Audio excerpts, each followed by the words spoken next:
Hello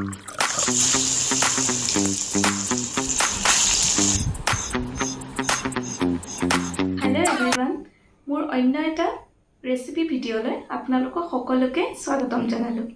আজি মই এটা আপোনালোকৰ ওচৰত তেনেই সহজ তেনেই সৰু এটা ৰেচিপি শ্বেয়াৰ কৰিবলৈ গৈছো।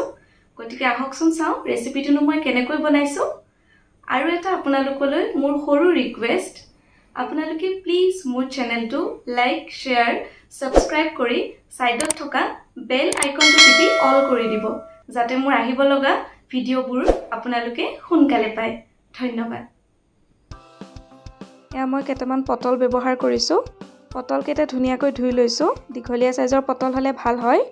তাৰ পৰা ললো নিমখ, হালধি, জিৰা গুৰি আৰু অলপ মিঠাতেল।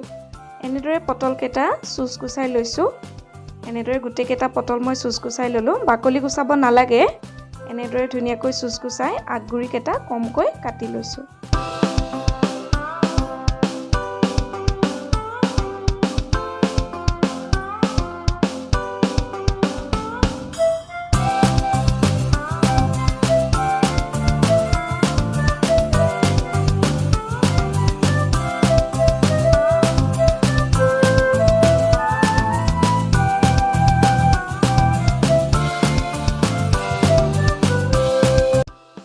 মই পটল কেইটা কাটি লৈছো।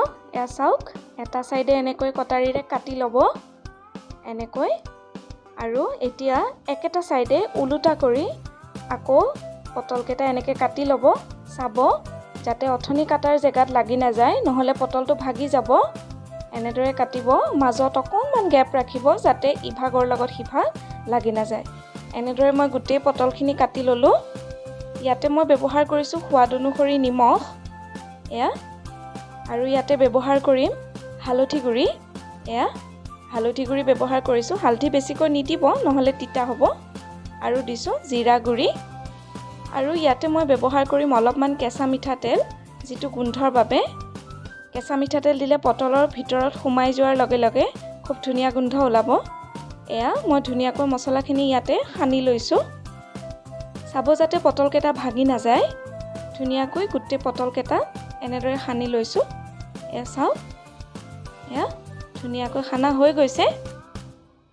এয়া এতিয়া মই কেৰাহীখন গৰম কৰি লৈছো আৰু ইয়াতে দিছো অলপ মিঠাতেল।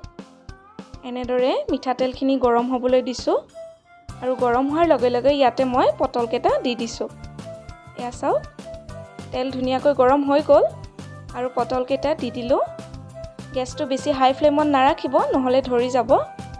এয়া চাওক, তেলত দিয়াৰ লগে লগে ধুনীয়াকৈ সাজকেইটা জিলিকি আহিছে। এনেকৈ ফ্ৰাই কৰি লৈছো। এয়া চাওক, কি ধুনীয়া পাতখিলাৰ দৰে পটলটো হৈ পৰিছে। এনেদৰে কাঢ়ি ললো। আকৌ তেলত পটল ব্যৱহাৰ কৰিলো। এয়া চাওক, এনেদৰে পাতখিলাৰ দৰে কি সুন্দৰকৈ হৈ উঠিছে। এনেকৈও আমি গছৰ পাতৰ আকৃতি পটল ফ্ৰাই খাব পাৰোঁ।